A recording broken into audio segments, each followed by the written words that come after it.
Assalamu alaikum children, how are you all? Hope you all are fine and doing very well. Today we are going to discuss solar system. Solar system को उर्दू में निज़ाम शमसी भी कहते हैं, ठीक है। हम बात करेंगे निज़ाम शमसी में कौन कौन सी चीज़ें आती हैं। As we look up on the sky at night, you see many stars on the sky, ठीक है। जब रात के वक्त आप आसमान पे देखोगे, you can see so many stars on the sky, ठीक है। Sun is the medium size star. सन भी उन स्टार में से एक है और ये मीडियम साइज स्टार होता है, ठीक है। अब हम बात करेंगे सन होता क्या है। Sun is the huge sphere of burning gases that emit light and heat. ये एक गोला होता है आग का, ठीक है। बर्निंग गैसेस का ये गोला होता है, लाइट को और हीट को अपनी बॉडी से ये खराज करता है, ये अपनी बॉडी से इमिट करता है। अब बात करेंगे जो अदर सेलेस्टियल बॉडीज़ हैं वो इसके इर्द गिर्द क्यों घूमती हैं। सन जो है वो सोलर सिस्टम का जो मेन पार्ट है या सेंटर है वो क्यों होता है, वो इस वजह से होता है कि जो सन की ग्रेविटी होती है वो तमाम सेलेस्टियल बॉडीज़ को उसके इर्द गिर्द जो है वो रिवॉल्व कराने पे मजबूर करती है या फोर्स करती है। सेलेस्टियल बॉडीज़ क्या होती हैं, उसमें कॉमेट्स आ जाते हैं। कॉमेट्स किस चीज़ से कॉन्सिस्ट करते हैं, आइस और डस्ट के साथ, ठीक है। वो भी स्काई में होते हैं। इसके अलावा जो एस्ट्रॉइड्स होते हैं वो भी सर के जो इर्द गिर्द जो है वो रिवॉल्व करते हैं due to the gravity of sun. इसके अलावा जो प्लैनेट्स एंड मून्स होते हैं वो भी सन के इर्द गिर्द रिवॉल्व उसकी ग्रेविटी की वजह से ही करते हैं, ठीक है। अब एस्ट्रॉइड की बात करते हैं। एस्ट्रॉइड जो होती हैं वो रॉक्स की तरह की जो स्ट्रक्चर होते हैं स्काई के ऊपर, उनको एस्ट्रॉइड्स बोलते हैं, ठीक है। अब बात करते हैं सोलर सिस्टम की। सोलर सिस्टम में जो सन है, sun is the centre of solar system. Sun उसका सेंटर होता है, उसका मरकज़ होता है। किसका? सोलर सिस्टम का। ऑल द प्लैनेट्स जो होते हैं वो रिवॉल्व अराउंड द सन, ठीक है। तमाम के तमाम जो प्लैनेट्स होते हैं वो इसके इर्द गिर्द रिवॉल्व करते हैं। The solar system is consist of all the planets revolving around the sun. जो सोलर सिस्टम होता है उसमें क्या क्या आता है, सन और उसके इर्द गिर्द जो है मूव करते हुए तमाम के तमाम प्लैनेट्स, ठीक है। ये सोलर सिस्टम बनाते हैं मिलके। The closest planet to the sun is Mercury, after it Venus, Earth, Mars, Jupiter, Saturn, Uranus and Neptune.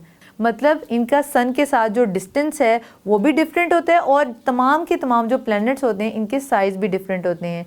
जैसे कि आपको पिक्चर में नज़र आ रहा होगा, सामने आपको दिखाया हुआ है सन और उसके बाद आपको दिखाए हुए हैं सन और उसके इर्द गिर्द मूव करते हुए तमाम के तमाम प्लैनेट्स। अब एक प्लैनेट का जो सन के इर्द गिर्द रिवॉल्व करने का जो चक्कर होता है, जो सर्कल होता है, उसको उसका ऑर्बिट कहते हैं, ठीक है।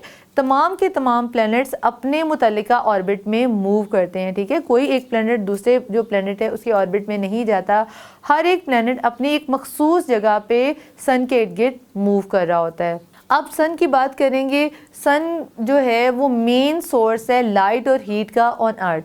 Sun is the main source of light and heat on earth. In fact अगर ये कहा जाए कि जो ज़मीन पे लाइफ है वो भी सन की वजह से, तो ये गलत नहीं होगा। Now we are going to discuss the planets, their relative sizes, their distance from the sun and their diameter. The first planet that comes after sun is Mercury, which is closest to the sun.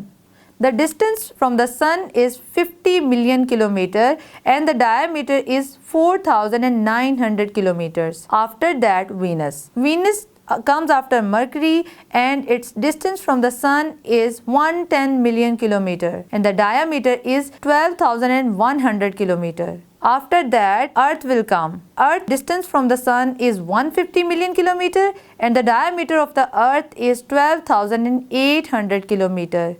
After that, Mars. Mars, the distance from the sun is 228 million kilometer and the diameter of the Mars is 6,780 kilometers. Jupiter is the largest of all planets and its distance from the sun is 780 million kilometer and the diameter is 1,42,800 kilometer. After Jupiter, Saturn will come and Saturn distance from the sun is 1,430 million kilometer and the diameter is 1,20,800 kilometer. Uranus. Uranus distance from the sun is 2,870 million kilometers and the diameter is 51,800 kilometer. And the lastly, Neptune will come, which is distant from the sun is 4,497 million kilometer and the diameter of Neptune is 49,400 kilometer. Venus is the third brightest thing after Sun and Moon in the solar system or in the sky, and the Jupiter is the largest of all the planets. इसके अलावा तमाम के तमाम जो planets होते हैं इनके अपने मून होते हैं. कुछ planets ऐसे होते हैं जिनके पास कोई मून नहीं होता, and Mars and Venus have no moon and Jupiter and Saturn have maximum number of moons. तो बच्चों आज के लेसन में हमने बात की सन की, सोलर सिस्टम की, 8 प्लैनेट्स की, इनके साइज़ की, इनके डिस्टेंस फ्रॉम द सन से, और इसके अलावा इनके डायमीटर के बारे में हमने बात की. उम्मीद करती हूँ आज का लेसन आपको समझ आया होगा. मज़ीद अंडरस्टैंडिंग के लिए अपनी बुक से हेल्प लीजिए. इसी के साथ मुझे दीजिए इजाज़त. अल्लाह हाफ़िज़.